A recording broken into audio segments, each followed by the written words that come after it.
안녕하세요. 반갑습니다.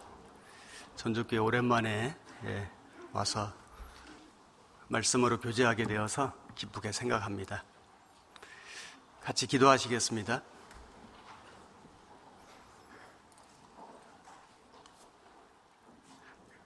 우리를 사랑하시는 살아계신 하나님 아버지, 참으로 감사와 영광과 찬송을 우리 하나님께 올립니다. 죄인으로 태어나서 이 세상에서 방황하며 살던 저희들을 우리 주님 먼저 사랑하심으로 십자가의 보혈로 구원해 주시고, 구원받은 이후에도 우리를 버려두지 아니하시고 항상 지키시며 인도하시며 오늘 이 자리에 함께 앉아서 교제할 수 있는 이때까지 주님께서 우리의 모든 것을 주관하시고 다스려 주심을 감사드립니다. 오늘 주일 아침 주님의 은혜로 구원받은 자녀들이 함께 모였습니다. 우리에게 필요한 영의 양식으로 먹여주시고, 우리가 주님을 만나며 주님의 옷자락을 만지며 주님의 만져주심을 받으며 말씀으로 위로와 힘을 얻기를 간구드립니다. 오직 주 성령님께서 말하는 사람의 입술도 듣는 모든 분들의 마음도 주장해 주셔서 하나님께 영광이 되고 우리 모두에게는 위로가 되는 귀한 시간이 되도록 인도해 주시옵소서. 우리를 사랑하시는 우리 구주 예수님 이름으로 기도드렸습니다. 아멘. 시편 22편 말씀을 찾겠습니다.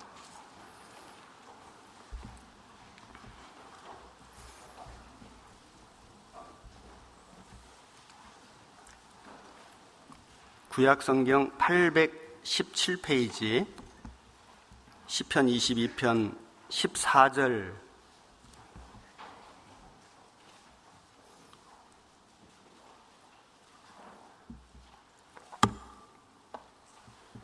제가 읽겠습니다. 나는 물같이 쏟아졌으며 내 모든 뼈는 어그러졌으며 내 마음은 촛밀 같아서 내 속에서 녹았으며 내 힘이 말라 질그릇 조각 같고 내 혀가 이틀에 붙었나이다. 주께서 또 나를 사망의 진토에 두셨나이다. 개들이 나를 에워쌌으며 악한 무리가 나를 둘러 내 수족을 찔렀나이다. 내가 내 모든 뼈를 셀 수 있나이다. 저희가 나를 주목하여 보고 내 겉옷을 나누며 속옷을 제비 뽑나이다. 그 다음에 바로 옆에 있는 23편 4절 내가 사망의 음침한 골짜기로 다닐지라도 해를 두려워하지 않을 것은 주께서 나와 함께 하심이라. 주의 지팡이와 막대기가 나를 안위하시나이다. 그리고 24편 7절 문들아 너희 머리를 들지어다. 영원한 문들아 들릴지어다. 영광의 왕이 들어가시리로다. 영광의 왕이 뉘시뇨 강하고 능한 여호와시요 전쟁에 능한 여호와시로다. 문들아 너희 머리를 들지어다. 영원한 문들아 들릴지어다. 영광의 왕이 들어가시리로다. 영광의 왕이 뉘시뇨 만군의 여호와께서 곧 영광의 왕이시로다. 네, 오늘은 읽은 이 말씀들을 중심으로 해서 지팡이와 막대기와 홀이라고 하는 제목으로 함께 말씀을 상고해 보려고 합니다. 시편 22편은 예수님의 초림에 대한 예언입니다. 그래서 예수님이 십자가에서 어떤 고난을 받으실 것을 미리 다윗을 통해서 예언해 주셨습니다. 23편은 그 예수님의 십자가의 보혈로 구원을 받은 그리스도인들이 삶을 살아가는 가운데 비록 사망의 음침한 골짜기를 다니는 일은 있겠지만은 우리 주님이 지팡이와 막대기로 우리를 안위하시나이다. 안전하게 지켜주시고 우리의 마음을 위로해 주실 것이다. 이렇게 약속해 주셨습니다. 그리고 시편 24편에 이 문들아 들릴지어다, 너희 머리를 들지어다, 영광의 왕이 들어가시리로다. 우리 예수님이 2000년 전에 초림하셔서 예루살렘의 여러 성문을 영광스럽게 들어가셨고, 또한 우리 마음의 문을 열어주셔서 우리가 마음의 문을 열 때에 우리 영광의 주님이 우리 마음 가운데 들어와 주실 것을 또 말씀해 주신 것이 되고, 그리고 장차 우리 주님이 영광의 왕으로 행차하실 때 천상의 문들이 열릴 것을 미리 묘사해 주신 것이라고도 할 수 있습니다. 그래서 시편 22편은 우리를 위해서 십자가에 죽어주신 예수님, 그리고 구원받은 우리의 모든 삶을 지팡이와 막대기로 지켜주시는 예수님, 그리고 그 예수님으로 말미암아 장차 우리를 그 영광스러운 하늘나라에 우리를 영접해 주시고 우리와 함께 영원토록 왕노릇 해주실 예수님, 이렇게 22편, 23편, 24편은 연결되어 있는 성경이라고 할 수 있습니다.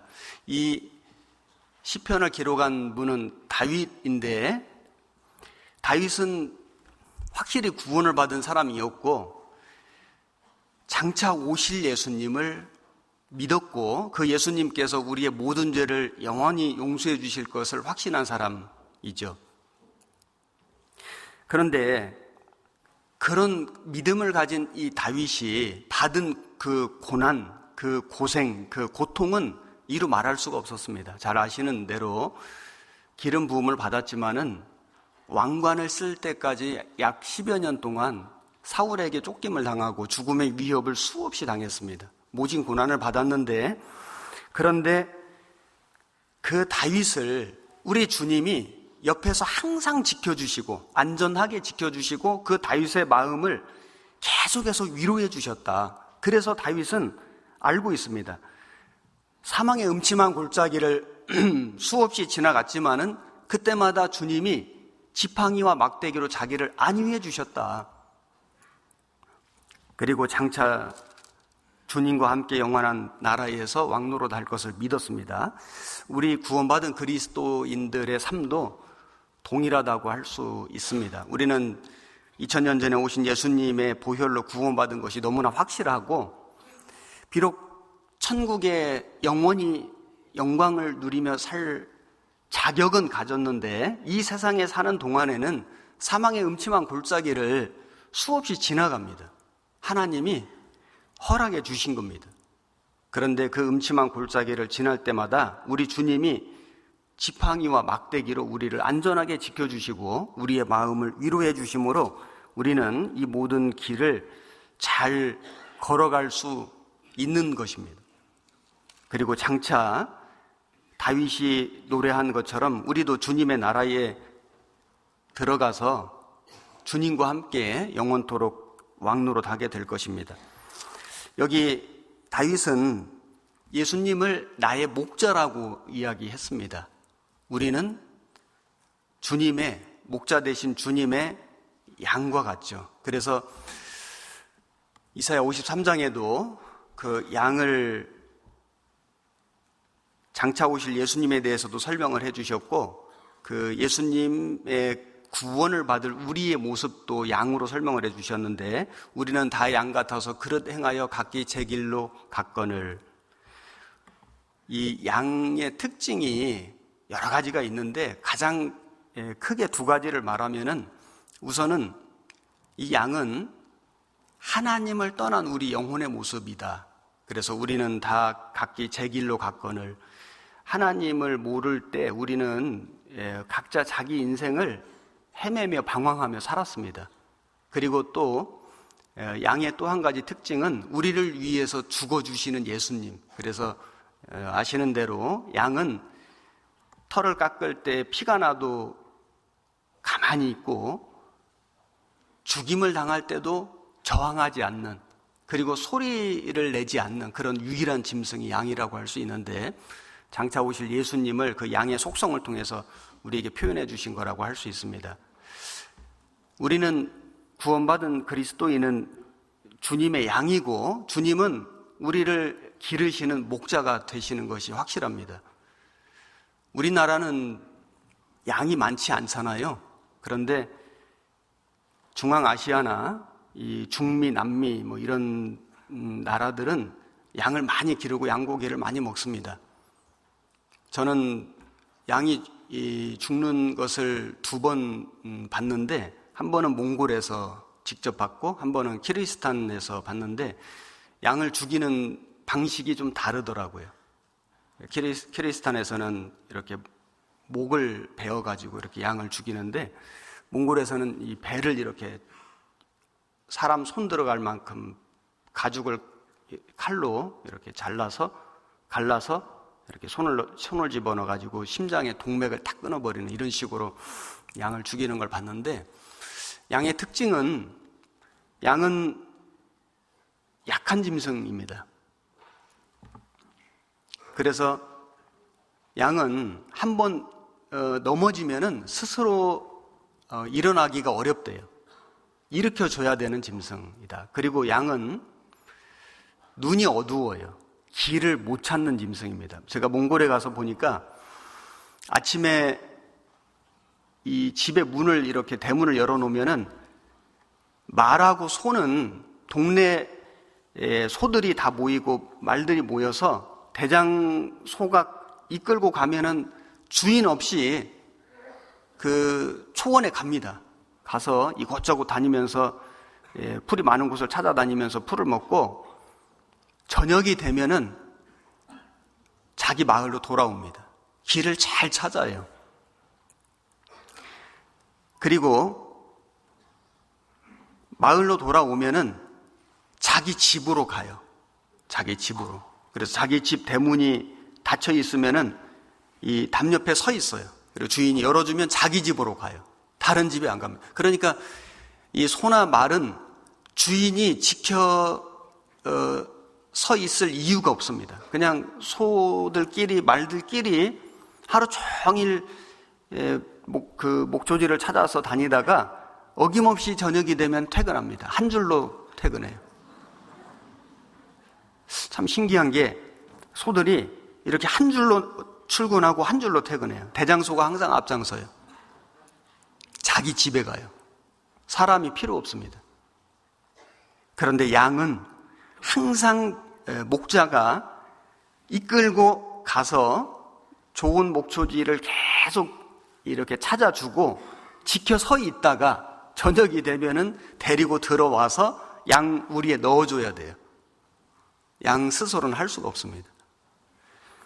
구원받은 그리스도인은 목자 되신 주님의 양이고 주님은 우리의 목자가 되어주시는 분입니다. 그래서 양은 연약한 짐승이기 때문에 항상 목자의 보호와 그 다음에 목자의 인도를 필요로 한다. 그런데 이 양의 특징 중에 한 가지는 목자의 음성을 너무 잘 알아듣는 겁니다.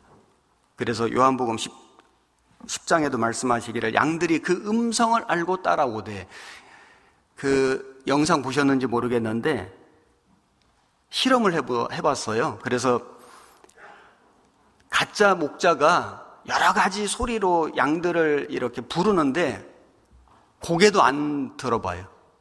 쳐다보지도 않습니다. 관심도 없습니다. 그런데 진짜 목자가 이렇게 소리를 내니까 양들이 그 순간에 고개를 번쩍 들고 또 한 번 소리를 내니까 걸어오고 한 번 더 소리를 내니까 막 달려와요.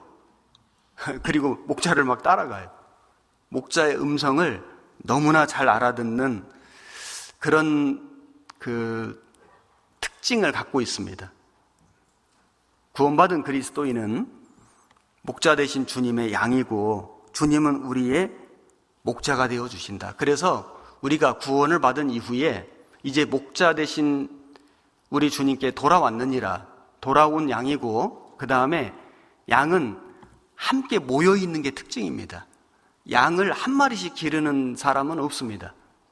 양은 때로 기르고 때로 다니고 항상 함께 있습니다. 양과 양떼라는 영어 단어가 동일하거든요. 단수로도 쓰이고 복수로도 쓰이는데 양은 양무리, 양떼로 있는 겁니다. 구원받은 그리스도인은 구원을 받은 이후에 구원받은 사람들끼리 함께 모여서 주님, 목자 되신 주님의 보호를 받고 인도를 받는 것이다 라고 할 수 있습니다. 여기 시편 78편을 찾아보겠습니다. 시편 78편 52절.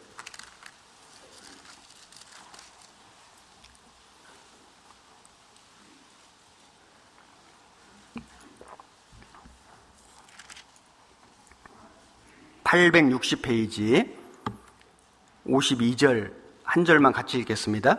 자기 백성을 양같이 인도하여 내시고 광야에서 양떼같이 지도하셨도다. 자기 백성을 양같이 인도하여 내시고 양떼같이 지도하셨도다. 79편 바로 옆에 있습니다. 13절 같이 읽겠습니다.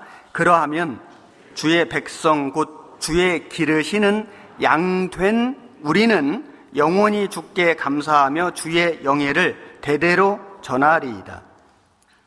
주의 기르시는 양 된 우리는 주님의 기르시는 양이 된 것입니다. 시편 95편 7절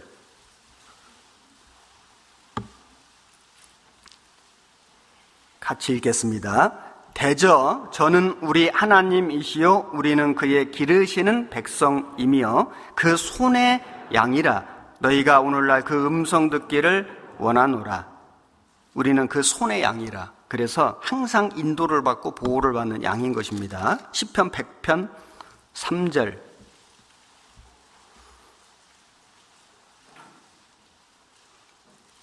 (100편 3절) 역시 같이 읽겠습니다. 여호와가 우리 하나님이신 줄 너희는 알지어다. 그는 우리를 지으신 자시요 우리는 그의 것이니 그의 백성이요 그의 기르시는 양이로다. 그의 기르시는 양이로다. 우리는 구원을 받은 것도 그 어린 양 예수님의 보혈로 구원을 받았고, 구원을 받은 이후에도 우리를 양처럼 기르시는 그 주님, 목자 되신 주님의 인도하심과 보호하심이 없이는 우리는 살아갈 수가 없는 것입니다. 그래서 오늘 지팡이와 막대기와 홀이라는 제목을 제가 골랐는데, 목자가 그 양을 인도하고 보호할 때 사용하는 도구가 지팡이, 막대기입니다. 지팡이와 막대기. 사실 이 지팡이와 막대기라는 히브리어 단어 자체는 다른데 의미는 동일합니다. 이 지팡이가 히브리어로 세베트인데 이것도 지팡이, 막대기 이런 의미로 쓰이고, 또 막대기라고 하는 단어도 미쉬에나인데 이것도 지팡이, 막대기. 사실 의미는 같은데 단어는 다르지만, 중동의 이 목자들이, 목동들이 우리나라 옛날 어르신들이 사용하던 이렇게 손잡이가 구부러져 있는 이런 지팡이를 많이 썼다고 하고, 이것이 지팡이의 역할도 하고 막대기 역할도 해서 양들이 멀리 가면 이렇게 잡아당기기도 하고, 또 양들이 넘어지면 일으키기도 하고, 구덩이에 빠지면은 건져주기도 하고, 또는 말 안 듣는 양은 이 지팡이로 막대기 역할도 하고 다스리기도 하고 징계하기도 하고, 이렇게 해서 이 양들을 안전하게 지켜주고 그리고 올바른 길로 인도해주는 그 도구로 사용한 것이 지팡이와 막대기였습니다. 그런데 우리가 구원을 받고 나니 우리의 모든 삶을 지켜주시고 인도하시는 우리 예수님이 마치 지팡이와 같은, 막대기와 같은 역할을 해주고 계셨고, 지금도 하고 계시고 앞으로도 해주신다는 것을 깨닫게 됩니다. 그래서 오늘 이 말씀들을 좀 구체적으로 한번 생각을 해보겠습니다. 지팡이는 나그네 길을 떠나는 사람의 필수적인 도구였습니다. 창세기를 찾겠습니다. 창세기 32장.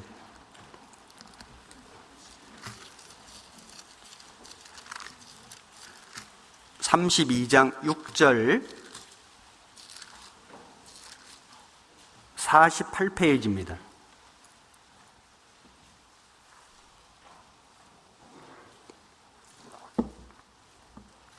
(32장) 6절 제가 몇 절 읽겠습니다. 사자들이 야곱에게 돌아와 가로되 우리가 주인의 형 에서에게 이른즉 그가 400인을 거느리고 주인을 만나려고 오더이다. 야곱이 심히 두렵고 답답하여 자기와 함께한 종자와 양과 소와 약대를 두 떼로 나누고 가로되 에서가 와서 한 떼를 치면 남은 한 떼는 피하리라 하고 야곱이 또 가로되 나의 조부 아브라함의 하나님 나의 아버지 이삭의 하나님 여호와여 주께서 전에 내게 명하시기를 네 고향 네 족속에게로 돌아가라 내가 네게 은혜를 베풀리라 하셨나이다. 나는 주께서 주의 종에게 베푸신 모든 은총과 모든 진리를 조금이라도 감당할 수 없사오나 내가 내 지팡이만 가지고 이 요단을 건넜더니 지금은 두 때나 이루었나이다. 내가 주께 간구하오니 내 형의 손에서 에서의 손에서 나를 건져내시옵소서. 내가 그를 두려워하오면 그가 와서 나와 내 처자들을 칠까 겁내미니이다. 여기 이 말씀에 보면은 야곱은 장자의 축복을 받았습니다.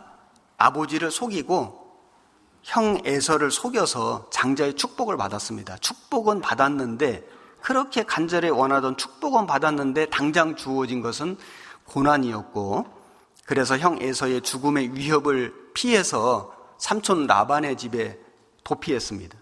20년을 살았는데 아무 삭도 받지 못하고 20년간 생고생을 했습니다. 그 두 딸을 위해서 14년, 삼촌을 위해서 6년, 20년을 아무런 품삯도 받지 못하고 죽을 고생을 하면서 수고를 하였는데 하나님이 감찰하셨고 하나님이 때가 되자 20년간의 품삯을 기가 막힌 방법으로 다 보상해 주셨습니다. 그리고 이제 많은 짐승의 떼를 얻은 이 야곱이 하나님의 명령을 따라서 고향에 돌아가는데 형 에서를 만나게 된 겁니다. 형 에서가 400명 군사를 거느리고 마중 나오는데 너무 겁이 나니까 여러 가지 꾀를 냈습니다. 하지만은 그래도 마음이 놓이지 않았죠. 그때에 이 야곱이 하나님께 기도했습니다. 내가 주께 은혜 받기를 원하나이다 하면서 이 야곱이 말하기를 아브라함의 하나님, 이삭의 하나님 여호와여 나의 아버지 전에 내게 명하시기를 네 고향 네 족속에게로 돌아가라 네가 네게 은혜를 베풀리라 하셨나이다. 내가 지팡이만 가지고 이 요단을 건넜더니 지금은 두 때나 이루었나이다. 그것도 주님의 은혜이기 때문에 이제 돌아가는데 그 주님의 변함없는 은혜로 나를 지켜주시기를 하나님께 간절히 기도했습니다. 지팡이만 가지고 이 요단을 건넜는데 엄청난 재물을 하나님이 은혜로 주신 거예요. 지팡이만 가지고 길을 떠났다. 지팡이는 나그네 인생길의 모습이고 그리고 사람의 몸을 의지하는 도구잖아요. 지팡이, 사람의 몸을 의지하는 도구인데 야곱은 지팡이를 의지하듯이 사실은 자기에게 축복해 주신 하나님만 의지하는 믿음을 가지고 떠났다고 할 수 있습니다. 그래서 이 야곱이 떠난 길은 나그네의 길이었지만은 한편으로는 믿음의 길이었다. 이 지팡이가 내 몸을 지탱해 주듯이 우리 주님이 나를 지켜주실 것이다 라는 것을 믿는 믿음의 길을 떠난 것입니다. 야곱은 지팡이만 가지고 떠났는데 오직 믿음으로 떠났는데 하나님이 이 모든 재물을 주셨으니 이제 그 형 에서를 만나는데 너무 무서우니 겁이 나니 주님 그 은혜로 나를 한 번 더 지켜주십시오. 이렇게 지금 간구하고 있습니다. 출애굽기를 찾겠습니다. 출애굽기 12장 11절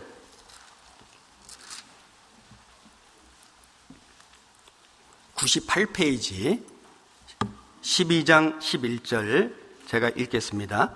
너희는 그것을 이렇게 먹을지니 허리에 띠를 띠고 발에 신을 신고 손에 지팡이를 잡고 급히 먹으라. 이것이 여호와의 유월절이니라.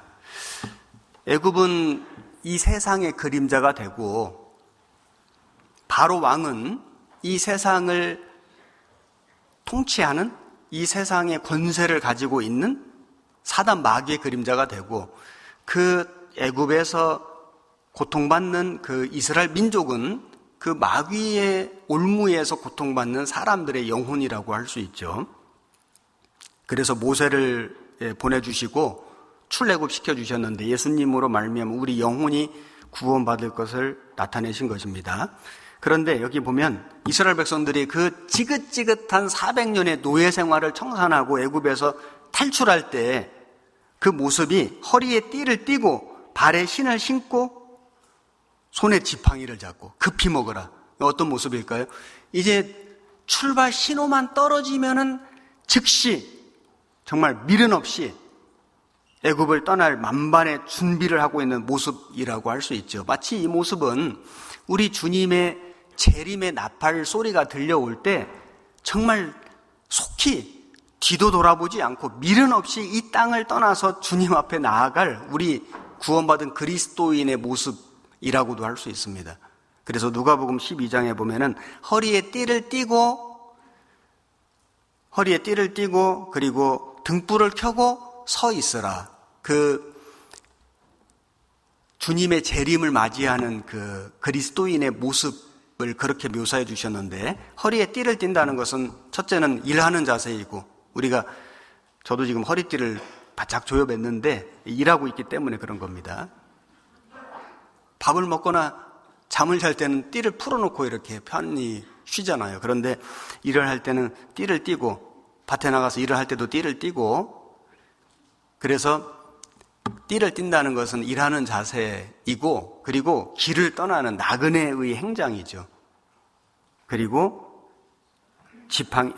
지팡이를 잡고, 그리고 이제 급히 먹어라. 언제 떠나야 될지 모르기 때문에 만반의 준비를 하고 있는 그런 모습인 것입니다. 그래서 이 지팡이는 구원받은 그리스도인들이 주님을 항상 의지하고 의뢰하고, 그리고 나그네 길을 살다가 이제 주님이 다시 오시는 그날에 정말 이 세상을 우리가 속히 떠나서 우리 주님을 맞이하는 그런 그 삶의 모습이라고 할 수 있습니다. 마가복음 6장도 찾겠습니다. 마가복음 6장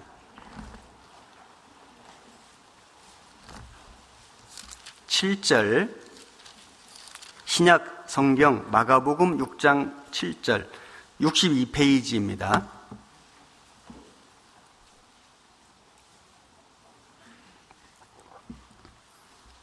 (7절) 12 제자를 부르사 둘씩 보내시며 더러운 귀신을 제어하는 권세를 주시고 명하시되 여행을 위하여 지팡이 외에는 양식이나 주머니나 전대에 돈이나 아무것도 가지지 말며 신만 신고 두 벌 옷도 입지 말라 하시고, 또 가라사대 어디서든지 네 집에 들어가거든 그곳을 떠나기까지 거기 유하라. 예수님께서 이 12 제자를 둘씩 팀을 만들어서 전도 여행을 보내셨는데, 이때에 아무것도 가지고 가지 말고 지팡이만 가지고 가라. 지팡이는 왜 가지고 가라고 했을까요? 이 지팡이는 몸을 지탱하는 도구이잖아요. 우리 주님을 의지하고 가라. 주님이 함께 계실 거고 지켜주실 거고 도와주실 거니까 지팡이 되시는 주님만 의지하고 그 길을 떠나라. 그래서 양식도 주머니 전대도 돈이나 아무것도 가지지 말고 두 벌옷도 필요 없고, 그리고 네 집에 들어가거든 그곳에서 유하라. 주님이 도와주실 거니까, 인도해 주실 거니까 지팡이는 가지고 가라. 이렇게 말씀하셨습니다. 누가복음 22장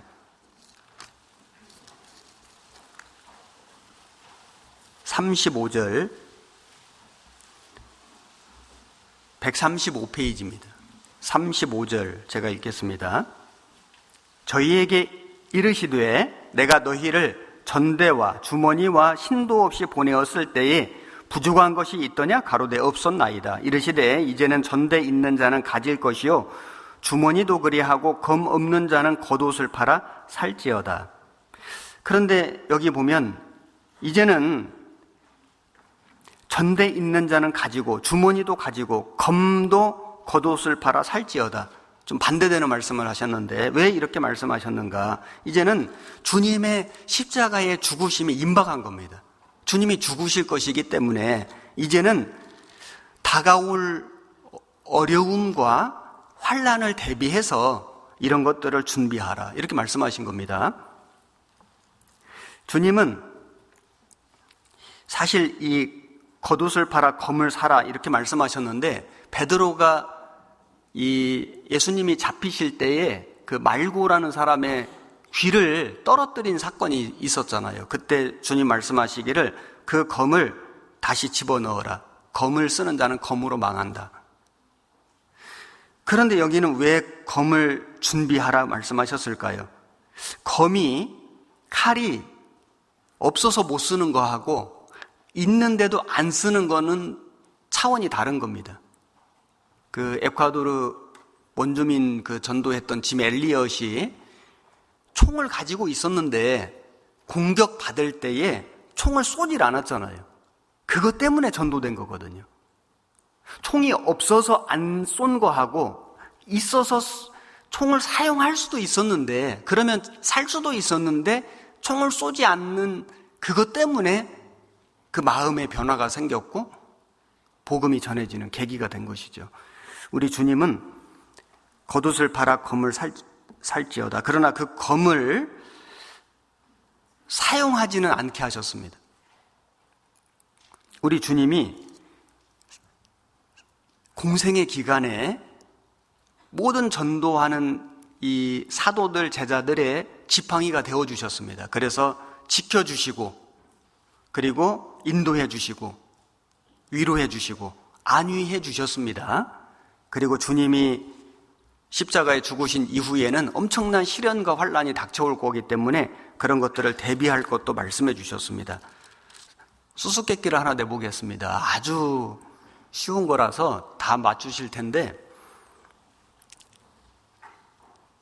태어나면은 네 발로 걷고, 벌써 다 아시잖아요.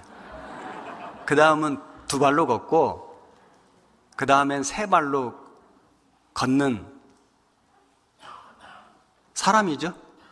네. 사람은 태어나서 네 발로 걷고, 그 다음 두 발로 걷고, 마지막엔 세 발인데 지팡이를 짚는 거예요. 요즘에는 그 지팡이 말고 그 유모차처럼 생긴 네 발 달린 거를 이렇게 잡고 가시는데 아주 참 잘 만든 것 같아요.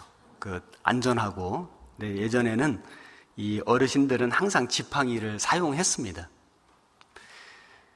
구원받은 그리스도인은 구원을 받은 이후에 보이는 막대기로 만든 지팡이보다도 우리 주님, 목자 되신 우리 주님을 지팡이 삼고 살아가야 한다. 항상 이 지팡이는 몸을 의탁하는 거잖아요. 우리는 우리의 삶을 우리 주님께 의지하고 의탁하고 그 주님의 인도하심을 따라서, 다스리심을 따라서 살아가야 하는 것이다. 정말 주님의 양인 것입니다. 양떼, 교회는 양떼, 양무리인 거예요. 그 양떼, 양무리 속에 우리가 함께 있을 때에 지팡이와 막대기로 우리를 안위해 주시는 주님의 인도하심을 우리는 받을 수 있다. 우리가 경험적으로 알 수 있죠. 지금까지 구원받은 지 30년 되신 분, 20년 되신 분, 10년 되신 분, 5년, 1년 구원받고 지금까지 살아온 삶을 이렇게 뒤를 돌아볼 때에 정말 주님이 나를 지켜주셨고, 그리고 나를 위로해 주셨고, 그리고 인도해 주셨기 때문에 지금 내가 주일 아침에 이 교회당 안에 함께 모여 있는 것이다. 사실입니다. 내 힘으로만 살아온 것이 결코 아닙니다. 그런데 구원받은 그리스도인들은 이 믿음이라고 하는 것이 뭐냐면은 자기가 의지가 강하고 자기의 능력이 많아서 잘 살아온 것보다는 정말 지팡이 되신 주님을 얼마나 잘 의지하고 살아왔느냐, 이게 믿음이거든요. 창세기 47장을 찾겠습니다. 47장 9절 75페이지입니다.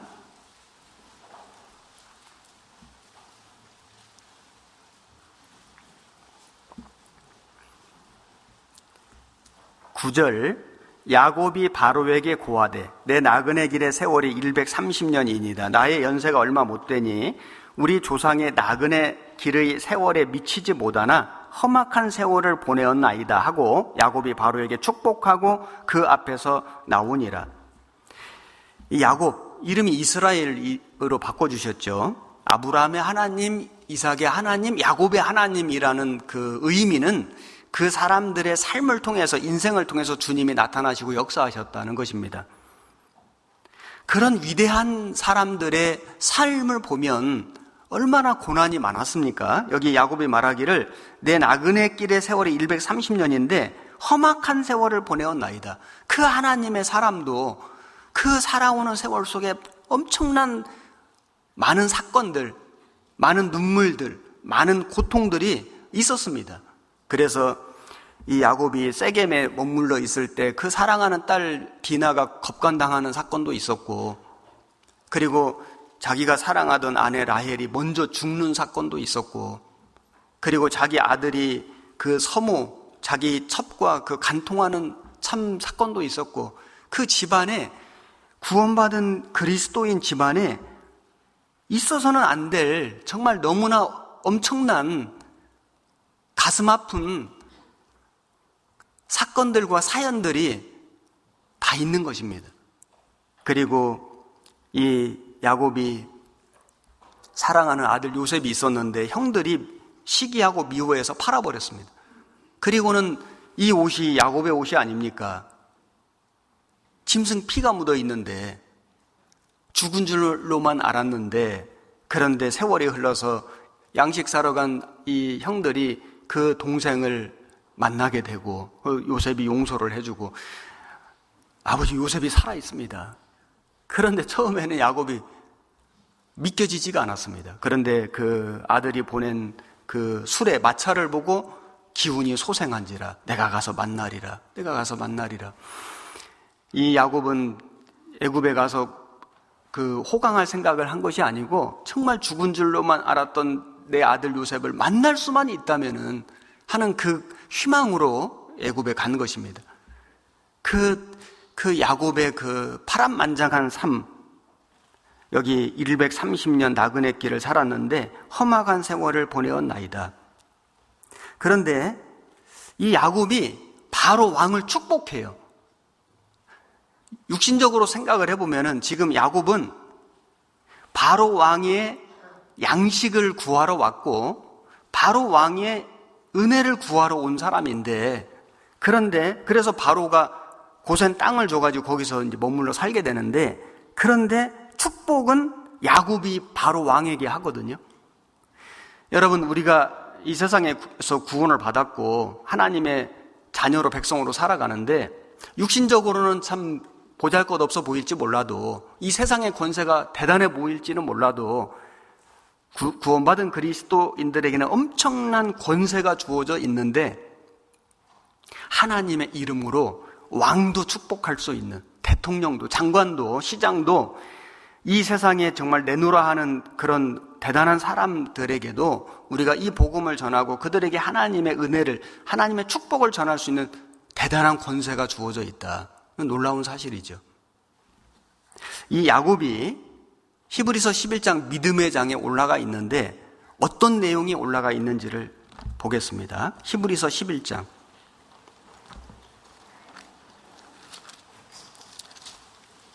20절,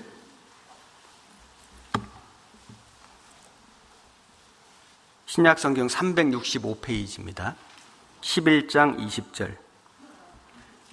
믿음으로 이삭은 장차 오는 일에 대하여 야곱과 에서에게 축복하였으며, 믿음으로 야곱은 죽을 때에 요셉의 각 아들에게 축복하고 그 지팡이 머리에 의지하여 경배하였으며. 여기 이 야곱의 믿음을 말씀하실 때에 죽을 때에 요셉의 각 아들에게 축복했다.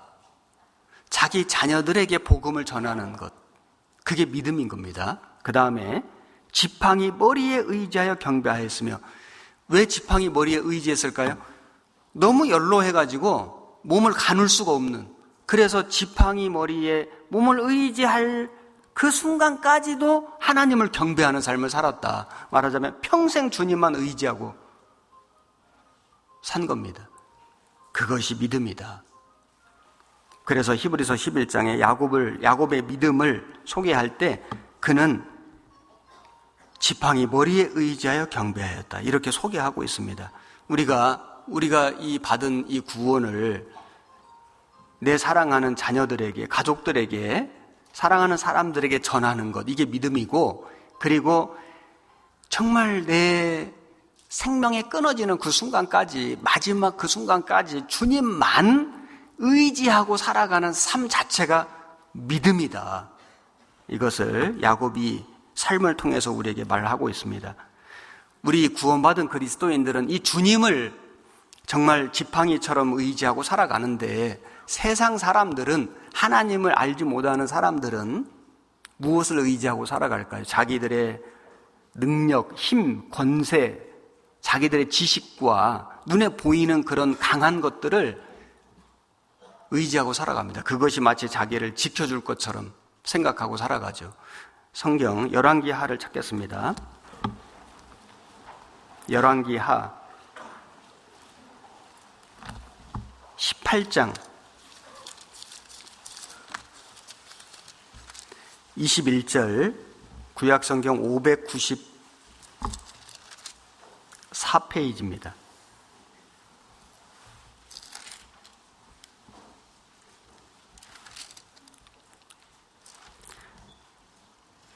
(19절부터) 제가 읽겠습니다.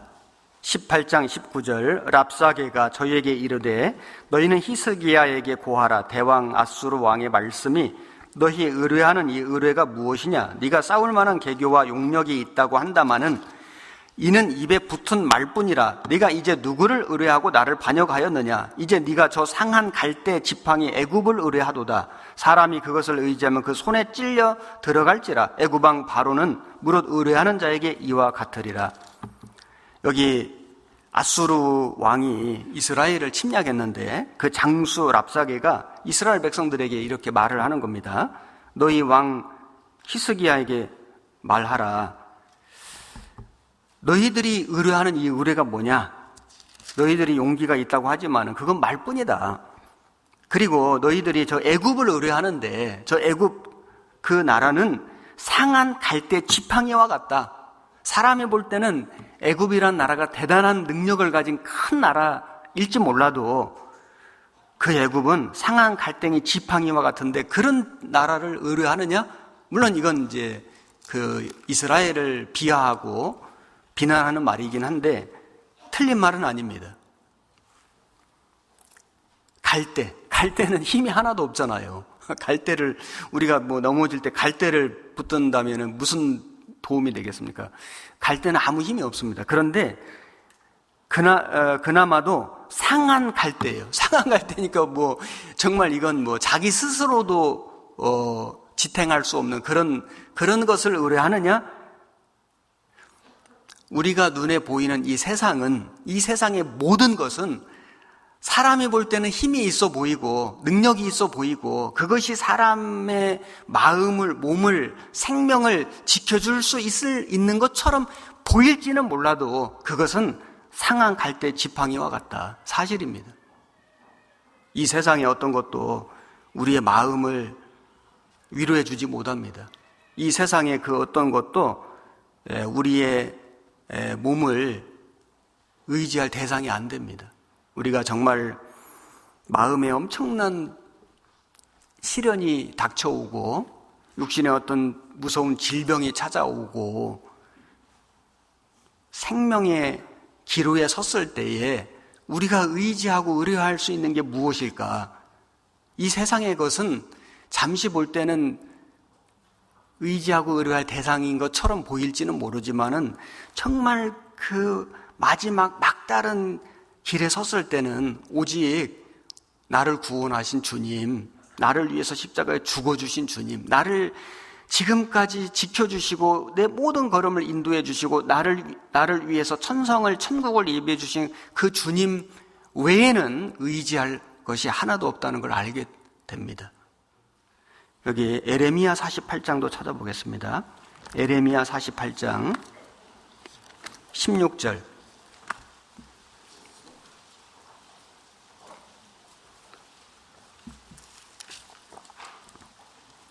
1128페이지입니다. 구약 성경 48장 16절 제가 읽겠습니다. 모압의 재난이 가까웠고 그 고난이 속히 임하리로다. 그의 사면에 있는 모든 자여, 그 이름을 아는 모든 자여, 그를 위하여 탄식하여 말하기를 어찌하여 강한 막대기 아름다운 지팡이가 부러졌는고 할지니라. 이 모압이 그렇게 아름다워 보이고 강해 보였지만은 결국에는 부러졌는고. 어찌하여 부러졌는고. 이 세상에 아무리 강해 보이는 사람도, 아름다워 보이는 사람도 세월 앞에는 소용없습니다. 다 그 꽃이 마르고 시드는 것처럼 시들고, 그리고 한때는 세상을 호령하던 사람도 다 역사의 뒤안길로 사라졌습니다. 어떤 나라도 아무리 크고 강대했지만은 역사 속에서 다 무너지고 흔적만 남아 있습니다. 세상은 그런 것입니다. 그런데 이 모압이 아주 강한 나라인 것처럼 보였지만은, 그런데 이 강한 막대기 아름다운 지팡이가 부러졌는고, 세상의 모든 것은 다 한 번은 부러지게 돼 있습니다. 그런데 결코 부러지지 않는 분, 사라지지 않는 분, 변함이 없는 분, 정말 위대한 능력을 가지신 분, 그분이 누구시냐? 나를 위해서 어린 양으로 죽어주신 예수님. 그 주님은 지팡이와 막대기로 우리를 안위, 우리의 몸을 안전하게 지켜주시고 우리 마음을 위로해 주셔서 믿음의 길을 끝까지 걸어갈 수 있게 해주시는 분이다. 오직 그분만을 의지하고 의뢰하는 것이 참된 지혜라는 것을 가르쳐 주시는 겁니다. 제가 여기 글 하나 읽어보겠습니다.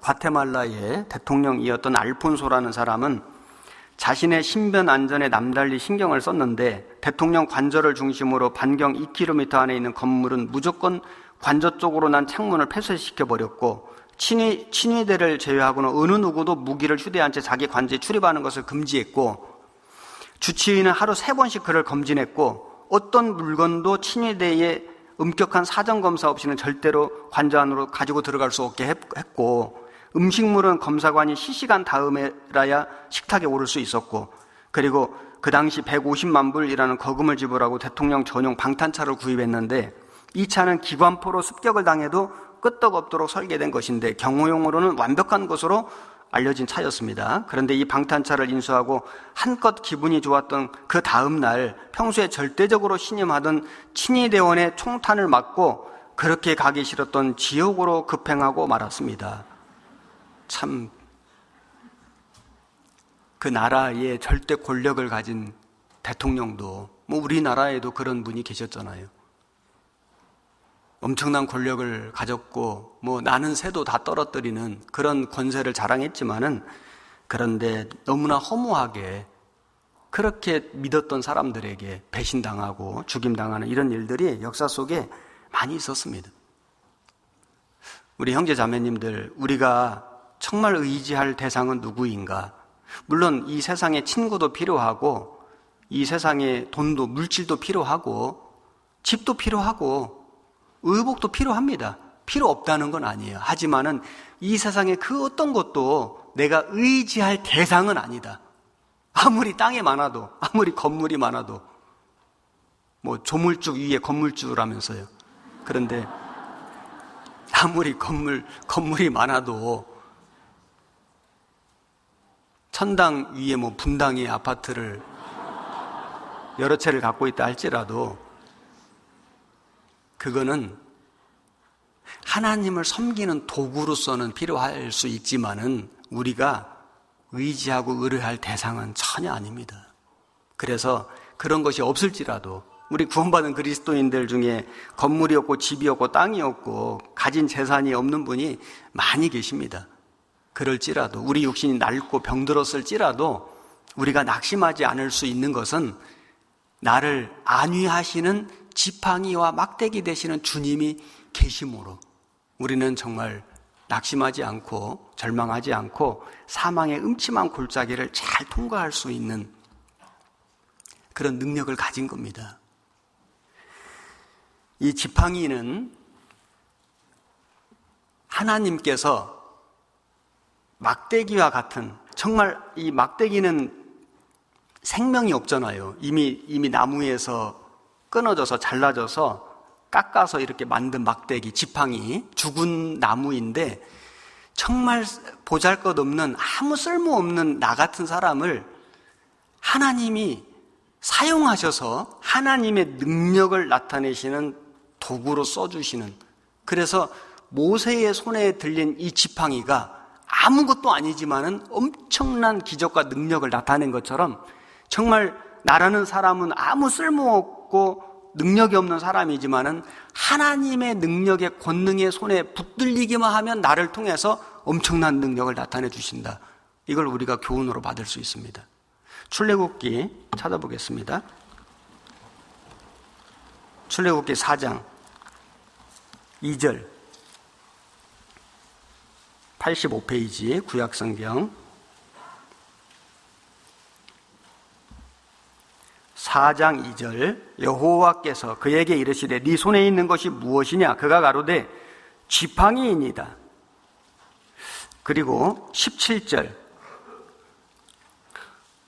너는 이 지팡이를 손에 잡고 이것으로 이적을 행할지니라. 그래서 이 모세가 애굽의 왕자의 권세를 가지고 있을 때 겨우 한 일은 애굽 사람 한 사람 죽인 겁니다. 아무 능력이 없어요. 그런데 그가 미디안에서 40년간 양을 치는 목동으로 이름 없이 나는 아무것도 할 수 없다, 완전히 무너졌을 때에 하나님이 나타나셔서 모세야 모세야 부르셨고 애굽에 보내셨고, 그리고 그 지팡이를 의지하고 가라. 그 지팡이를 통해서 엄청난 능력이 나타났는데 그것은 모세의 능력이 아닙니다. 하나님이 그 능력을 주신 거예요. 그래서 홍해 바다를 가르기도 하고 재앙을 애굽 땅에 내리기도 하고 반석을 쳐서 물이 나게도 하고 이 지팡이를 통해서 엄청난 이적을 행하였는데, 그 아말렉과 싸울 때는 이 지팡이를 손에 들고 산에 가서 손을 들어 올리면은 여호수아가 이기고 손이 내려가면 졌는데 지팡이를 손에 들고 올린 거예요. 지팡이 자체는 죽은 막대기입니다. 죽은 나무. 아무것도 아니에요. 정말 불쏘시개밖에 안 되는 이제 그런 건데, 이 지팡이가 모세의 손에 들려 있을 때 엄청난 능력을 나타낸 것처럼 우리 자신은 내가 나를 봐도 진짜 너무 아무것도 아니잖아요. 너무 보잘것없고 할 수 있는 게 하나도 없는데, 그런데 우리가 하나님의 손에 붙들려 있으면은 나 같은 사람을 통해서도 하나님은 놀라운 능력과 역사를 나타내 주신다. 그래서 그 사사 중에 이 삼갈이라고 하는 사사가 막대기로 블레셋 사람 600명을 죽였다. 막대기로.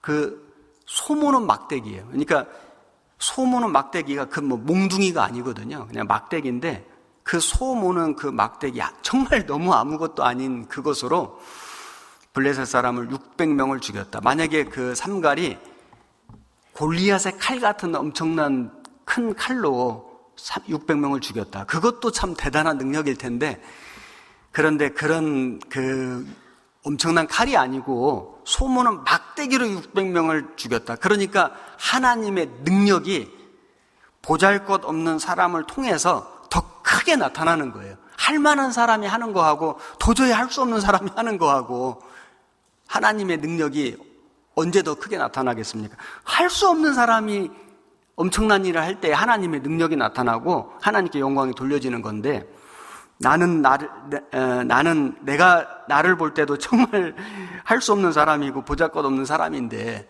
나 같은 사람조차도 하나님의 손에 붙들리기만 하면 엄청난 역사를 나타낼 수 있다. 그것이 하나님의 능력인 겁니다. 우리 주님이 달리신 십자가, 그 십자가는 주님이 가지신 유일한, 말하자면 재산이라고 할 수 있는, 내 것이라고 할 수 있는 것은 십자가밖에 없었던 주님이신데, 그 십자가를 통해서 우리 주님은 엄청난 일을 이루어 주셨습니다. 그 십자가의 능력, 그 십자가의 권능, 그 십자가를 통해서 우리 영혼을 구원해 주셨고, 그 십자가를 통해서 우리 모든 구원받은 그리스도인의 마음에 지금도 위로해 주시고 힘을 주시고 능력을 주시고 사람의 영혼을 건지는 권세를 주시고 교회를 하나 되게 하시고 결국은 그 교회를 완성시켜 주시고 주님의 나라에 옮겨주시는 겁니다. 그 십자가의 능력. 십자가가 나무잖아요. 죽은 나무잖아요. 주님이 달리신 사형, 형틀, 어떻게 보면 너무 무서운, 사람들이 너무 싫어하는 그 십자가가 엄청난 능력, 세상을 바꾸는, 사람을 바꾸는 능력이 있는 거예요. 우리는 그 십자가를 통해서 구원받은 사람들인 겁니다. 고린도전서 1장을 찾아보겠습니다.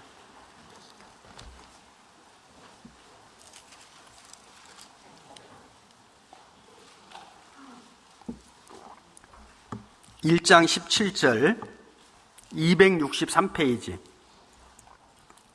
신약 성경 고린도전서 1장 17절 그리스도께서 나를 보내심은 세례를 주게 하려 하심이 아니요 오직 복음을 전케 하려 하심이니 말의 지혜로 하지 아니함은 그리스도의 십자가가 헛되지 않게 하려 함이라. 18절은 같이 읽겠습니다. 십자가의 도가 멸망하는 자들에게는 미련한 것이요 구원을 얻는 우리에게는 하나님의 능력이라. 이 십자가의 도가 세상 사람들을 볼 때는 참 미련해 보이는, 구원받은 그리스도인을 어리석게 봐요. 바보라고 생각해요. 그런데 구원을 얻은 우리에게는 하나님의 능력이라. 우리는 이 십자가로 구원받았고 이 십자가의 그 능력으로 일하고 우리는 그 십자가로 말미암아 소망을 갖고 결국 십자가로 승리하는 것입니다. 고린도후서 13장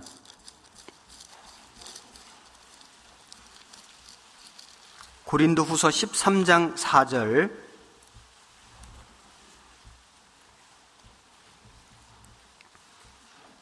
(300페이지) 그리스도께서 약하심으로 십자가에 못 박히셨으나 오직 하나님의 능력으로 살으셨으니 우리도 저희 안에서 약하나 너희를 향하여 하나님의 능력으로 저와 함께 살리라.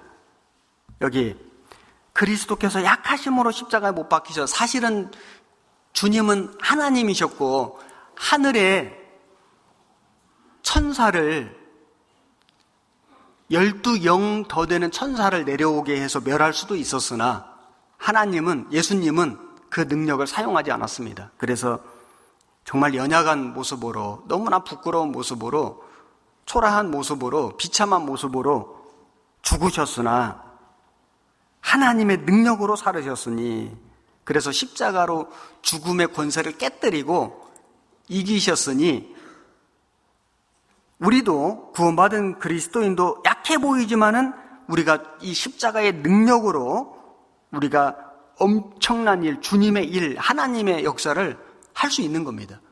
참 이건 놀라운 은혜이고 축복이라고 할 수 있습니다. 한 사람의 영혼을 건지는 이 일은 세상을 얻는 일과도 같습니다. 그 쉰들러 리스트의 살아남은 유대인들이 쉰들러에게 준 반지에 써 있는 글이 한 사람을 얻는 것은 세상을 얻는 것이다. 정말 한 사람이 얼마나 소중합니까? 그 한 사람의 육신의 생명을 살려주는 의사도 위대한데 한 사람의 그 영혼을 살리는 그리스도인은 얼마나 위대한 겁니까? 그런데 우리가 그 일을 하는 거예요. 우리 능력이 아니에요. 십자가의 능력이다. 우리는 그 십자가로 구원받았고 그 십자가에 달리신 그 주님의, 목자 되신 주님의 인도를 받는 양떼, 교회 안에 있는 겁니다. 주님의 음성을 따라가는. 그래서 십자가는 유일하게 사람의 죄를 없앨 수 있고, 사람의 죄를 없앨 수 있는 건 고해성사가 아니잖아요. 십자가만이 사람의 죄를 없앨 수 있고, 구원받은 그리스도인이 살아갈 때 엄청난 죄의 유혹, 세상의 유혹이 있는데 오직 십자가만이 그 죄의 유혹을 이겨낼 수 있고, 그리고 오직 십자가만이 우리에게 주어진 어떤 시련도 환난도 역경도 이겨낼 수 있고, 정말 약한 그리스도인인데 이겨내거든요. 그 십자가 때문에 그래요. 그리고 이 십자가는 어떤 교만한 사람도 겸손하게 만들고, 악하게 살던 사람도 선하게 만들고, 그 구원받은 깡패, 전직 깡패입니다. 전직 깡패 부두목이었던 형제님이 간증할 때 평생 하던 일이 밤새도록 술 마시고 싸우는 일인데 이제 구원을 받고 나니까 할 수가 없잖아요. 그래서 취직을 했는데 하루에 12시간씩 삽질하는 일인데, 야, 내가 이걸 할 수 있을까? 그런데 어머니도 말하기를 너는 그거 못한다. 그런데 십자가를 생각하고 은혜를 생각하고 했는데 그걸 한 달 동안 해가지고 월급을 받았다는 거잖아요. 그래서 그걸로 이제 11조를 내고 돼지를 잡아서 그 자기 위해서 기도해 주신 형제 자매님들 대접하고 간증하기를 자기 속에 누가 와 있다는 거예요. 내 속에 누가 오셔가지고 계속 자기를 착하게 살도록 만들어 주시더라는 거예요. 성령님이. 십자가의 능력이잖아요. 그리고 이 십자가는 아무리 어려운 일 속에서도 죽음의 기로에 서 있을 때조차도 소망을 주는 겁니다. 죽음 앞에서 뭐가 소망이 있을까요? 십자가, 주님이 나를 위해서 죽으신, 그리고 영원한 영생을 허락해 주시고 하나님의 나라에서 영원토록 살 수 있는 그 믿음과 소망을 준 것은 십자가입니다. 십자가는 하나 되게 만들고, 우리는 정말 나이도 다르고 뭐 성별도 다르고 지역 출신 배경 너무 다른 사람들이잖아요. 뭐 공통점이 뭐 있습니까? 십자가 때문에 만난 거잖아요. 하나가 되잖아요. 이건 정말 놀라운 겁니다. 그래서 우리는 양떼로 있는데 십자가는 하나 되게 만든다. 그 이스라엘 성지 순례할 때 보니까 양들은 계속 모이는 성질이 있어요. 그래서 염소가 중간중간 있는데 가이드가 말하기를 저렇게 염소를 풀어놓는 것은 너무 밀착되게 모이면은 이 전염병이 생길 수도 있고 위험할 수도 있고, 그래서 염소 몇 마리만 있으면 염소가 계속 다니면서 이렇게 뿔로 받아가지고 흩어놓기 때문에 이 목동 일을 많이 도와준다는 거예요. 염소는 해치는 성질이 있고 양들은 모이는 성질이 있고, 구원받은 그리스도인은 모이기를 좋아합니다. 코로나 때문에 고생 많으셨죠. 지금 이렇게 많이 모이니까 너무 좋잖아요. 앞으로도 어떤 어려움이 또 있겠지만은 우리는 어떤 상황 속에서도 모이기를 힘쓰고, 대면하여 못 모일 때는 온라인을 통해서라도 모이기를 힘쓰고, 그리고 대면하여 모이기를, 사도 바울도 대면하여 보기를 간절히 원했잖아요. 세상 마지막이 가까울수록 고난은 더 많아지겠지만은 우리는 십자가의 그 주신 능력으로 얼마든지 이겨낼 수 있다. 그리고 십자가는 사람의 마음에 진정한 행복을 줍니다. 뭐가 행복하겠습니까? 정말 우리가 아무리 생각해봐도 세상의 행복은 잠시고 시간 지나면은 그 행복감이 사라져요. 그런데 구원받은 기쁨은 사라지는 기쁨이 아닙니다. 정말 우리를 진짜 행복하게 하는, 정말 진정한 마음의 미소와 웃음을 주는 것은 십자가의 능력이다. 그 막대기, 그 나무, 그 죽은 나무 사형 형틀이 우리 인생을 바꾸고 우리의 삶에 소망을 준 겁니다. 이 십자가를 전하는 게 우리의 임무이죠. 우리의 사명입니다. 민수기 17장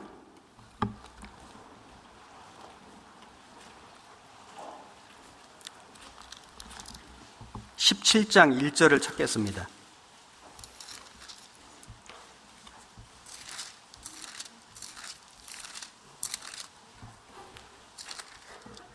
224페이지 17장 1절 제가 읽겠습니다. 여호와께서 모세에게 일러 가라사대 너는 이스라엘 자손에게 고하여 그들 중에서 각 종족을 따라 지팡이 하나씩 취하되 곧 그들의 종족대로 그 모든 족장에게서 지팡이 12를 취하고 그 사람들의 이름을 각각 그 지팡이에 쓰되 레위의 지팡이에는 아론의 이름을 쓰라. 이는 그들의 종족의 각 두령이 지팡이 하나씩 있어야 할 것임이니라. 그 지팡이를 회막 안에서 내가 너희와 만나는 곳인 증거계 앞에 두라. 내가 택한 자의 지팡이에는 싹이 나리니 이것으로 이스라엘 자손이 너희를 대하여 원망하는 말을 내 앞에서 그치게 하리라. 8절 이어서 읽겠습니다. 이튿날 모세가 증거의 장막에 들어가 본즉 레위 집을 위하여 낸 아론의 지팡이에 움이 돋고 순이 나고 꽃이 피어서 살구 열매가 열렸더라. 모세가 그 지팡이 전부를 여호와 앞에서 이스라엘 모든 자손에게로 취하여 내매 그들이 보고 각각 자기 지팡이를 취하였더라. 여호와께서 또 모세에게 이르시되 아론의 지팡이는 증거계 앞으로 도로 가져다가 거기 간직하여 패역한 자에 대한 표징이 되게 하여 그들로 내게 대한 원망을 그치고 죽지 않게 할지니라. 자, 여기 보시면 이 이스라엘 자손 중에 이 고라, 다단, 아비람 이런 종족들이 모세와 아론을 거스렸잖아요. 그들에게 주어진 임무는 이 장막과 기구들을 짊어지고 운반해서 설치하고 해체하고 하는 그 일을 맡았는데 그게 정말 중요한 일이었음에도 불구하고 그들이 생각하기를 우리는 매일 이런 일만 하느냐? 모세와 아론은 왜 저렇게 높아지느냐? 하나님을 거역한 것이죠. 그래서 하나님께서 이 아론을 대제사장으로 택하신 것을 증거하는 방법으로 그 아론의 지팡이에 여기 움이 돋고 순이 나고 꽃이 피어서 열매가 열리는 이적을 보여주신 겁니다. 지팡이는 이미 죽어서 말라버린 나무잖아요. 그런데 거기에서 생명이 생긴 거예요. 우리 예수님은 십자가에 죽으셨는데 약속대로 부활하셨죠. 부활. 그 예수님을 믿는 모든 그리스도인은 죽어도 살겠고 부활의 소망이라는 것이 있습니다. 부활. 그래서 우리에게 복음이 뭐냐면 예수님의 죽으심과 부활이잖아요. 부활은 우리의 모든 죄를 영원히 용서해 주셨다는 보증이고 구원받은 모든 그리스도인들도 다시 살 것을 약속해 주신 겁니다. 그래서 이 아론의 쌍난 지팡이, 이건 부활의 예표가 되는데 구원받은 그리스도인들에게는 정말 엄청난 소망이 있습니다. 다시 산다. 그래서 순교할 수 있었어요. 기독교 역사 속에 6천만 명의 순교자가 있다고 하는데 그들이 하나밖에 없는 목숨을 어떻게 버릴 수 있었을까? 죽어도 살겠고 다시 산다는 부활의 소망이 있었기 때문에 그들은 하나밖에 없는 목숨도 자기의 믿음을 지키기 위해서 복음을 전하기 위해서 기꺼이 버릴 수 있었습니다. 그래서 이 지팡이는 구원받은 이 그리스도인들을 안위해 주시는, 안전하게 지켜주시고 위로해 주시는 주님의 예표가 된다. 우리는 평생 구원받은 이후에 남은 생애를 이 주님의 다스리심, 주님의 그 인도하심, 주님의 보호하심에 우리가 의지하고 살아가는 것이 믿음이고 지혜인 것입니다. 그리고 막대기는 징계의 도구이잖아요. 그래서 사무엘 하에 보면은 내가 사람 막대기와 인생 채찍으로 징계하려니와, 우리가 항상 순종하고 살면 좋지만은 우리 속에 본성이 있고 죄성이라는 게 남아 있어서 시시로 때때로 우리는 정말 주님을 거스릴 때가 너무 많습니다. 우리 자신이 너무 잘 알고 있죠. 그런데 너무 멀리 나아갈 때, 이제 경계선을 넘어갈 때 목자가 그 양을 막대기로 때려서라도 끌어오는 것처럼 주님이 우리를 아프게 해서라도 우리를 더 멀리 가지 않게 다스려 주시는, 그게 징계잖아요. 주님은 우리를 사랑의 매로 징계해 주신다.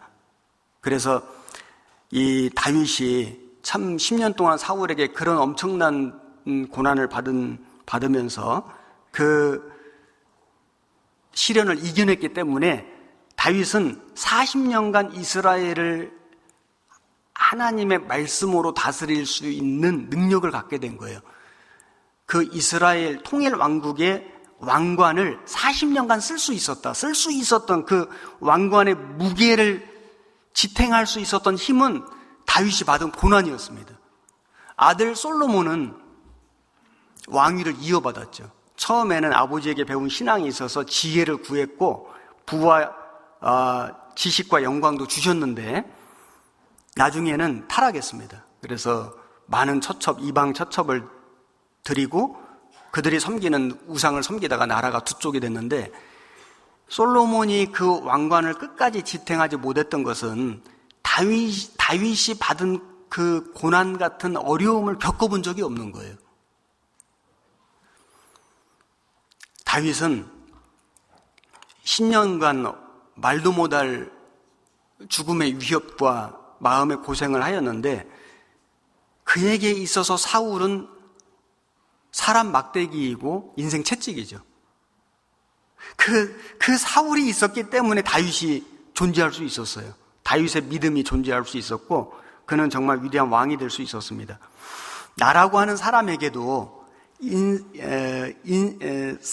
사람 막대기, 인생 채찍이라는 게 있습니다. 여러분에게 있으시죠? 그 누군가는 내 주변에서, 아니 아주 내 가까이에서, 그래서 나에게 아픔을 주고 내 마음에 상처를 주고 고통을 주는 어떤 사람 막대기니까 어떤 사람이 있을 수 있습니다. 가족일 수도 있고 심지어는 부부일 수도 있고 자식일 수도 있고 친척일 수도 있고 친구일 수도 있고 아니면 불신자일 수도 있고 뭐 직장의 동료일 수도 있고, 그 누군가가 계속 나를 아프게 만드는 존재, 나를 해치려고 하는 존재가 있을 수 있잖아요. 정도의 차이가 있지만은. 사람 막대기, 인생 채찍, 징계하려니와. 근데 그로 말미암아서 나라고 하는 사람의 믿음과 신앙이 더 주님을 의지하게 되고 주님만을 의지하게 되고 주님께로 나아가게 하고 주님만 붙들게 만들고, 정말 그래서 결국에는 주님의 사람, 하나님의 사람이 되도록 만드는 사람 막대기, 인생 채찍이 각 사람에게 있는 것입니다. 그것도 하나님 우리를 다스리는, 우리를 인도해 주시는 방법이고 도구입니다. 시편 119편.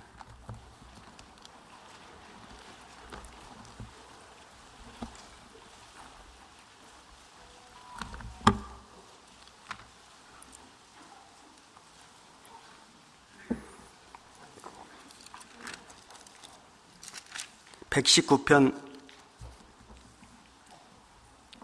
892페이지 67절. 67절 같이 한 절 읽겠습니다. 고난 당하기 전에는 내가 그릇 행하였더니 이제는 주의 말씀을 지키나이다. 사람은 참 간사한 마음이 있어요. 그래서 고난이 없을 때는 내 마음대로, 내 멋대로 살 수 있습니다. 그런데 고난이 딱 주어지면은 정신을 번쩍 차리고, 그리고 그릇 가던 길을 이제는 다시 돌이켜서 곧게 가요. 그런 일들이 많이 있었습니다. 고난당하기 전에는 내가 그릇 행하였더니 이제는 주의 말씀을 지키나이다. 고난은 우리에게 유익이 됩니다. 71절. 고난당한 것이 내게 유익이라. 이로 인하여 내가 주의 율례를 배우게 되었나이다. 우리는 이렇게 편안하게 말씀을 듣는 가운데도 우리가 주님을 배우는 것도 있지만은, 그 고난 가운데, 고생 가운데에, 고통 가운데 배운 그것은 정말 그것은 자기 것이 되는 거예요. 자기 실력이 됩니다. 저는 어린 시절에, 어렸을 때 물에서 한번 빠진 적이 있어가지고 물을 엄청나게 무서워했는데, 50대기 전에 내가 수영을 배워야 되겠다 결심을 하고 수영장에 등록을 했어요. 이제 좀 오래전 일인데, 그래서 이제 그 수영장에 갔더니 아주 큰 마음을 먹고 간 거죠. 엄청난 결심을 하고 갔는데 이제 그런 결심을 하게 된 동기는 두 가지인데, 한 번은 우리 아이들이 어렸을 때 계곡에 이제 수영회 다 끝나고 8월 말에 막 좀 추워요. 그런데 시간이 없으니까 이제 그때라도 이제 데리고 계곡에 갔는데, 우리 큰 아이가 계곡물에 빠졌어요. 근데 아주 깊은 물, 아주 위험한 곳은 아니에요. 근데 어쨌든 넘어졌어요. 빠졌는데 아버지가 막 가서 구해갖고 와야 되잖아요. 근데 제가 저희 집사람한테 이제 우리 훈이 엄마 빨리 애 건져오라고 막 소리를 지른 거예요. 저 애 빨리 건져오라고. 그래서 저녁을 먹는데 우리 둘째가 저한테 질문을 했어요. 질의응답 시간에. 아버지, 아까 형아 빠졌는데 왜 엄마 보냈어요? 그러는 거예요. 그래서 제가 참 많이 부끄러웠습니다. 물이 무서우니까 갈 수가 없는 거예요. 그리고 이제 아주 위급한 상황은 아니었고, 그냥 이제 이게 일으켜 세워서 데리고 나오면 되는데, 저희 이제 집사람은 그 전부터 수영을 좀 했기 때문에 제가 보낸 거예요. 근데 참 창피한 간증이죠. 그런데 그리고 또 성지순례를 갔는데, 사회를 갔는데 가서 사진을 찍어야 되잖아요. 이렇게 누워가지고 이렇게 신문 보면서 찍어야 되는데, 물이 너무 무서워가지고 가서 이렇게 이렇게 들어 누울 수가 없는 거예요. 너무 무서워가지고.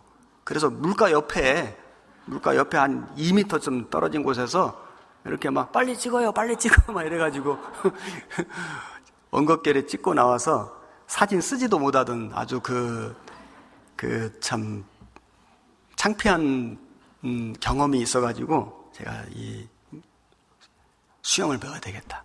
50 넘기 전에. 그래가지고 이제 서울 양천에 있을 때 수영장에 등록을 하고 갔는데, 처음에 가서 한 일이, 유아풀 있잖아요. 무릎 정도 닿는 유아풀에 이렇게 거기 이제 들어 누워가지고 이렇게 이제 앞으로 이렇게 누워가지고 얼굴을 이 물 속에 10번을 이렇게 넣었다 뺐다 하는 거를 시키는 거예요. 저는 한 번도 머리를 물에 넣어본 적이 없었습니다. 단 한 번도 머리를 물에 넣어본 적이 없어요. 머리는 감았지만 물에 넣어본 적이 없어요. 그래서 그 10번을 하고 집에 와서 들어 누워가지고, 나 이러다 죽겠다 했던 적이 있었는데, 마음을 먹었으니까 이제 정말 열심히 가서 물에 뜨는 법 네이버에 많이 물어보고, 물에 뜨는 법. 코치님, 어떻게 물에 떠요? 회원님, 몸에서 몸에서 힘을 빼시면 됩니다. 힘 빼세요. 다 알아요. 이론으로 다 알아요. 힘 빼면 죽을 것 같은데, 가라앉을 것 같은데 힘을 어떻게 빼요? 머리로 아는 거하고 몸이 아는 거하고 완전히 다릅니다. 그래도 막 킥판 들고 그 난리를 치고 막 별짓을 다 해가면서 하고 또 하니까 나중에 몸이 조금씩 알아가는 거야. 힘을 빼는 건 이런 거구나. 힘을 빼니까 몸이 뜨는구나. 절대로 물에 가라앉을 수가 없는 거구나. 몸이 나를 받쳐주는 거구나. 이걸 몸이 깨닫는 거지 머리가 깨닫는 건 아무 소용이 없더라고요. 그래서 몸으로 깨닫고 나니까 이제 물에 뜨고 발차기도 되고 팔젓기도 되고, 처음에는 이렇게 옆에 보니까 누가 막 자유형을 해서 가는데 저게 물고기인가 사람인가, 어떻게 저렇게 물 위에서 갈 수가 있을까, 참 신기하기도 하다 그랬는데, 나중에 보니까 제가 그렇게 가고 있잖아요.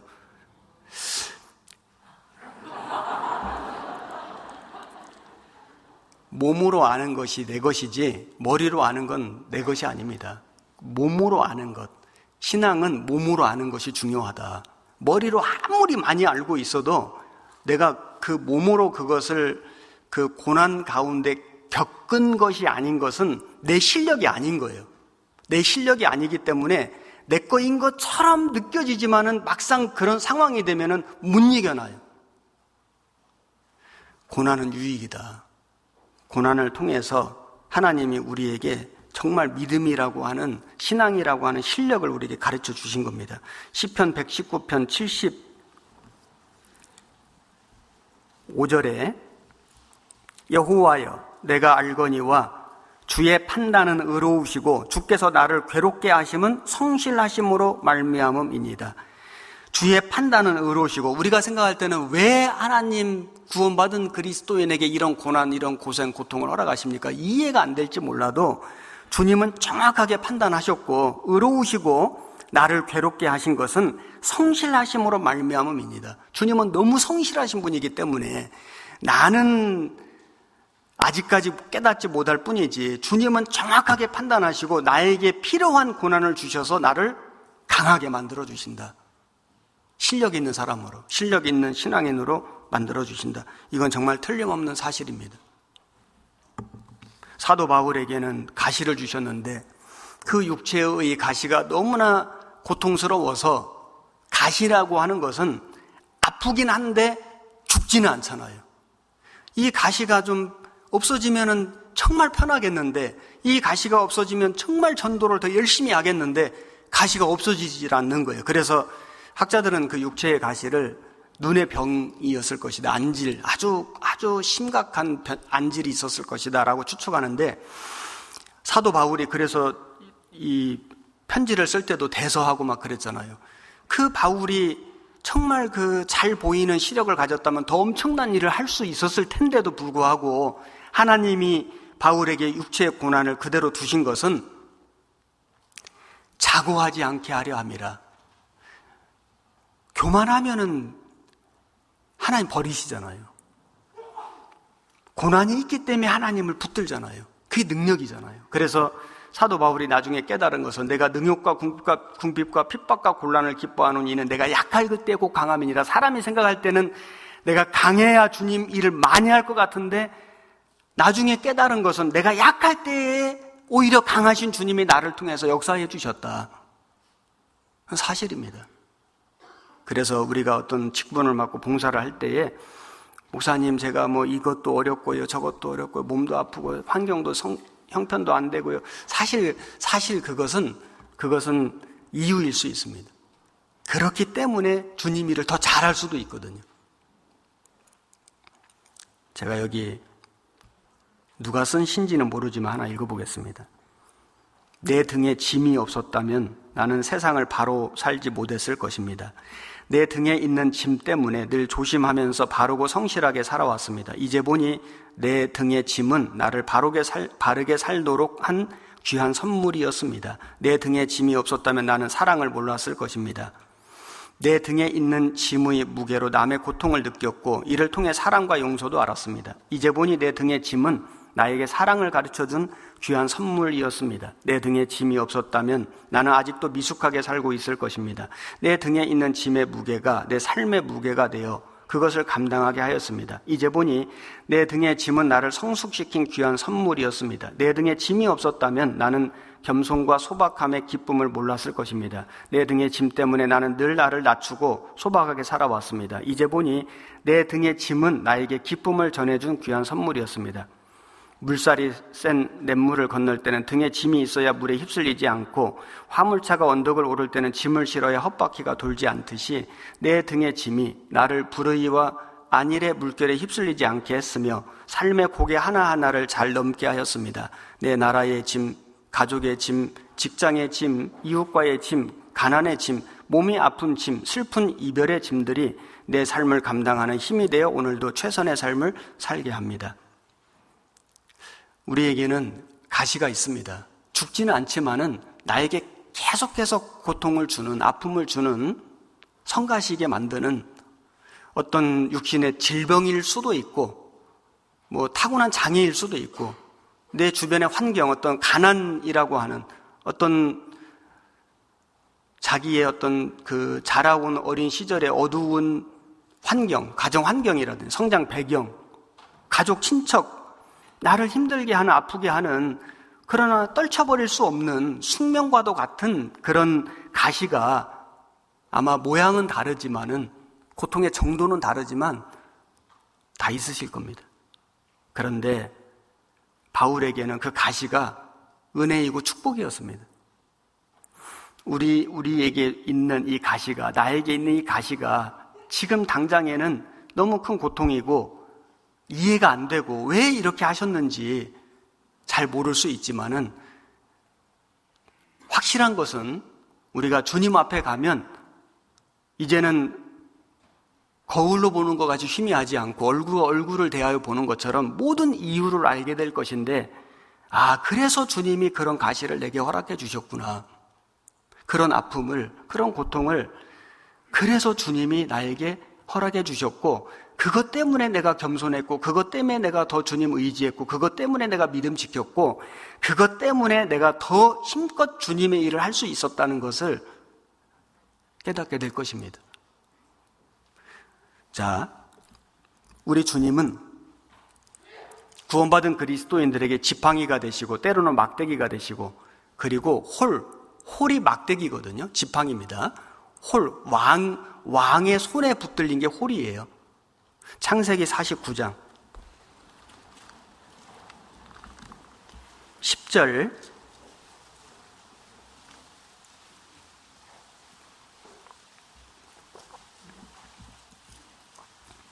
(79페이지) 10절 홀이 유다를 떠나지 아니하며 7위자의 지팡이가 그 발 사이에서 떠나지 아니하시기를 실로가 오시기까지 미치리니 그에게 모든 백성이 복종하리로다.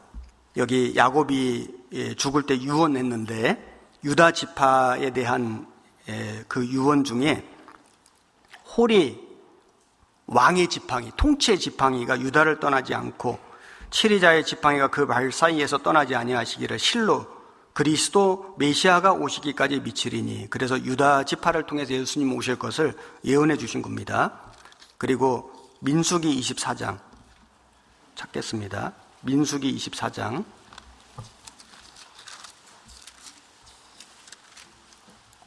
17절 238페이지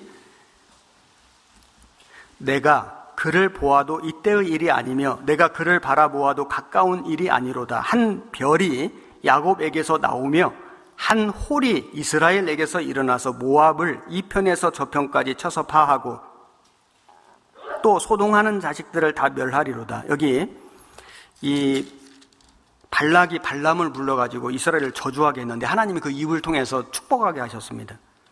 그래서 이 발람이 말하기를 한 별이 야곱에게서 나오며 이스라엘에게서 나오며 한 홀이 이스라엘에게서 일어나서, 그래서 예수님이 이 이스라엘을 통해서 이 세상에 오시고 구원을 이루실 것을 예언하게 하신 겁니다. 시편 2편 찾겠습니다. 시편 2편 9절 805페이지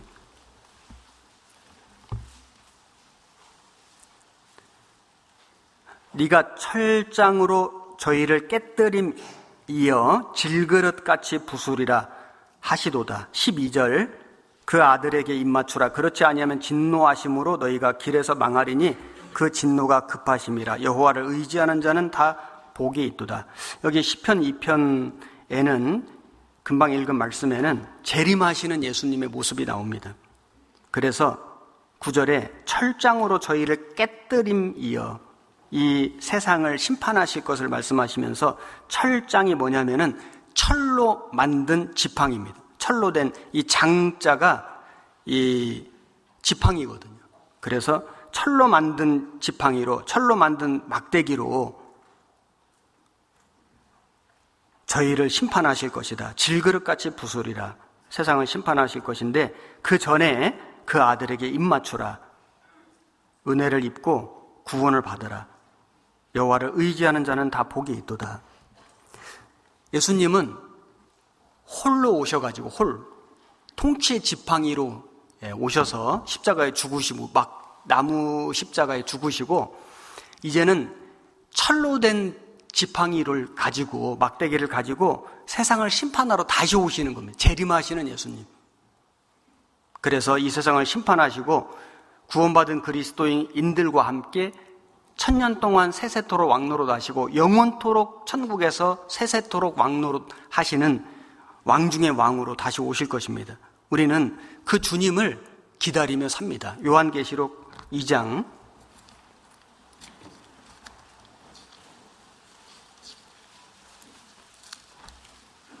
26절, 계시록 2장 26절, 신약성경 401페이지 26절, 27절 같이 읽겠습니다. 이기는 자와 끝까지 내 일을 지키는 그에게 만국을 다스리는 권세를 주리니 그가 철장을 가지고 저희를 다스려 질그릇 깨뜨리는 것과 같이 하리라. 나도 내 아버지께 받은 것이 그러하니라. 여기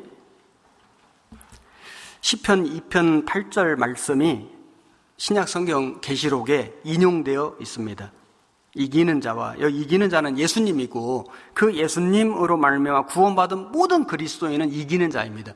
이길 수 있는, 세상을 이길 수 있는 사람은 그리스도인밖에 없습니다. 끝까지 내 일을 지키는 그에게 만국을 다스리는 권세를 주리니, 그래서 우리는 다스리는 일을 한다. 여기 이제 성경에 보면은 10고을 권세를 주리니 10고을을 다스리라, 5고을을 다스리라. 어떤 직장 다니는 형제님이 목사님 저는 팀장인데 우리 팀원 5명 다스리는 것도 너무 힘든데 또 천국 가서 다스려야 됩니까? 이러는데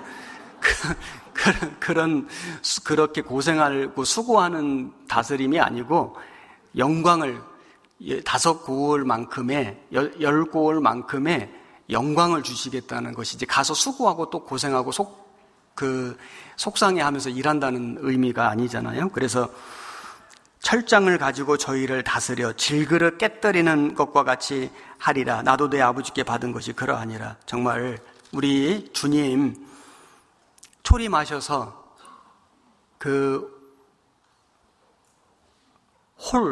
왕의 지팡이, 그 왕으로 오셔서 왕 대신 주님이 이 세상에 오셔서 우리를 위해서 어린 양으로 죽어주신 그 주님이 다시 오실 때는 이제는 철로 된 막대기와 지팡이를 가지고 이 세상을 심판하러 오실 그때에 우리는 이 세상에서 그 믿음으로 인해서 고난받고 고통받고 고생하고 눈물과 상처를 받았지만은 주님이 다시 오실 때, 철장을 가지고 이 세상을 심판하러 오실 때 구원받은 그리스도인들은 주님과 함께 이 세상을 다스리는 왕으로 세세토록 주님과 함께 살아갈 것이다. 이것이 우리에게 주신 믿음이고 소망입니다. 정말 이것은 이 세상 어떤 것으로도 바꿀 수 없는, 살 수 없는 너무나 귀한 진리이고, 우리 주님은 우리에게 보배입니다. 우리가 이 마지막 시대에 이런 믿음을 가지고 이런 믿음을 전할 수 있다는 것은 정말 우리에게 주신 이 사명이 얼마나 중요한가를 깨닫게 합니다. 계주 경기할 때 마지막 주자는 제일 잘 뛰는, 잘 달리는, 제일 유능한 선수에게 마지막 주자를 맡깁니다. 우리는 역사의 마지막 시대에 하나님에게 선택받은 그런 복음의 주자입니다. 지금까지 우리가 지팡이와 막대기 대신 우리 주님에게 안위를 받고 사망의 음침한 골짜기 같은 많은 모진 고난, 모진 세월들을 잘 이겨내고 살아왔다면은 정말 얼마 남지 않는 우리의 이 코스를 끝까지 우리가 잘 달려서 철장으로 세상 심판하시는 그 주님 오시는 그날까지 우리가 함께 믿음 안에서 열심히 최선을 다하며 살다가 주님을 만났으면 좋겠습니다. 기도하겠습니다. 살아계신 우리 하나님, 우리를 구원해 주시고 지금까지 안위해 주시고 인도해 주신 것을 감사드립니다. 주님 오실 날이 너무나 가까운 마지막 때에 저희가 살고 있습니다. 주님이 세우신 이 교회 안에서 우리가 양떼로 양무리 속에 함께 있으면서 우리가 주님을 사랑하고 서로 사랑하고 주님의 사랑을 전하는 그 일을 끝까지 잘할 수 있게 도와주옵소서. 우리 성도들 중에 육신의 질병이나 또 생활의 염려로 고생하고 고통받는 분들이 계십니다. 주님 모든 것을 아시오매 하나님의 말씀으로 위로해 주시고 새로운 힘과 용기를 더하여 주시기를 간구드립니다. 우리 모두 다 이 믿음의 길에서 곁길로 가지 아니하고 끝까지 이 믿음의 경주를 잘 달려서 우리 주님 잠시 후에 오시는 그날에 다 우리가 기쁨으로 주님을 맞이하고 영광 중에 주님 나라에서 살아가도록 도와주옵소서. 예수님 이름으로 기도드렸습니다. 아멘.